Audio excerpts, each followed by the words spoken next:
Përse du të qëndroj, brumi du të qëndroj sepse është fermentimi i brumit, që është aktivizimi ma jashtëm me brumin që të bëhet më organike. Derisa brumi të krijoj një zhurmë si puna e qeses ku ne punojmë. Do të thotë që është i duhur.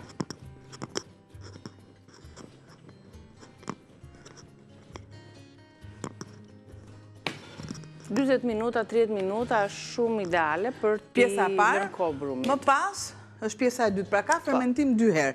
Gjë që unë nuk mund t'a bëj dot, sepse aq më e butë, aq më sfyngjerore bëhet pogaçja jonë. Ne ta ndajmë në kulaçka, në pjesë.